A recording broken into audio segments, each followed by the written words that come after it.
sure of the location. How serious is this trade then? I'm not sure of the locations of the rounds that were impacted there. And it was, I believe I mentioned it was up close to 200 rounds that impacted 6 different buildings. And the exact locations of where the round struck, I'm not familiar with. Can you give us any more specifics about the evidence you said you found regarding White's discontent with the vaccine, like what that looked like, or what we know?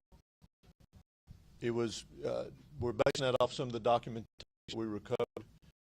I would describe it as more of a public awareness. There was no direct threat. I'll refer to it within it, but it was his making the public aware in his words of discontent with the vaccines. Suggested that the suspect was on law enforcement's radar the weeks prior to the shooting. Was that mainly about his own welfare and his suicidal ideations, or was there any indication that he might carry out some sort of background? Well, we're aware that there were law enforcement contacts made with him prior to it. We know within weeks prior to it. Currently this time, our investigators are getting with the law enforcement that made those contacts and finding out what the details of that were.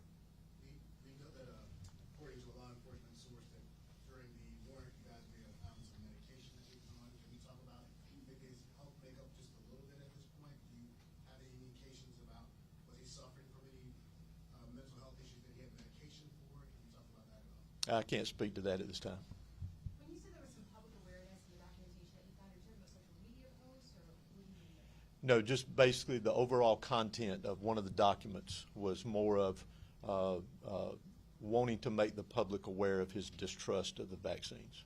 There was one of the 911 calls where it sounded like it came from his father that he had spoken to a specific officer before with the CDC, Emory, and they have his man's name on their radar before this.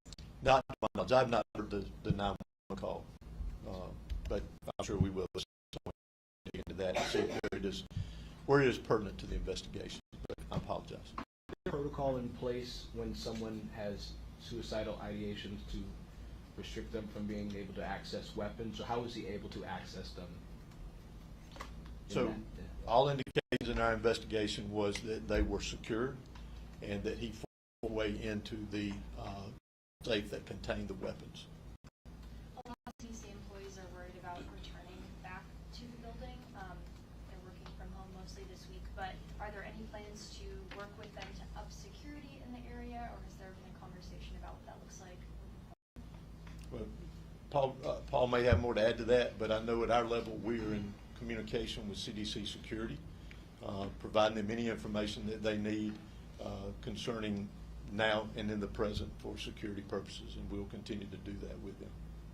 Anything to add to that? That's right. And we'll work with them on doing a threat assessment of the facility.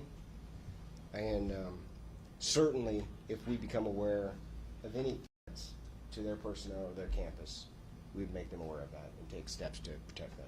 I know when some CDC employees asked maybe would there be physical changes to the outside of the building. I don't know if you even have that. But could you talk about whether or not there would be any physical changes in maybe either the guard shack or the building that faces the street like this one does? I wouldn't be in a position to answer that for the CDC. They're going through an assessment process now, so that's really a decision based on the results of that assessment. If they come to the conclusion that's necessary, then they take those steps.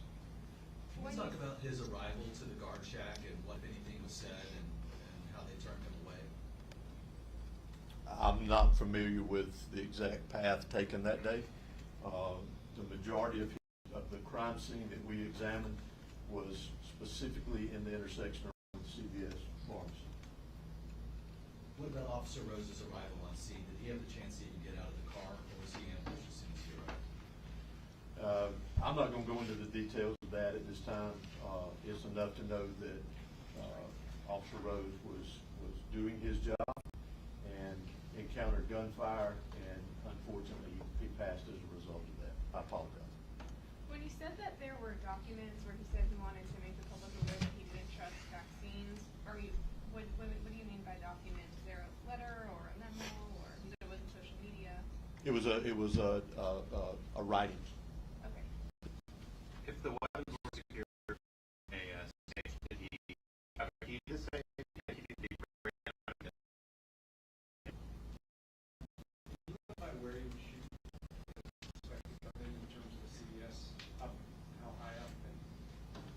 Again, the majority of the crime scene that we examined was in that intersection close to the corner by CVS.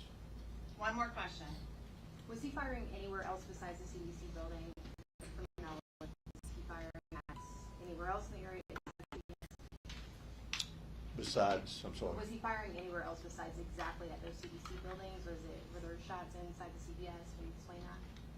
All I can tell you there is the majority of the rounds in that direction we know struck the buildings. And past that, I'm not sure. Thank you for being here today. This concludes our news conference. Thank you. Thank you. Thank you.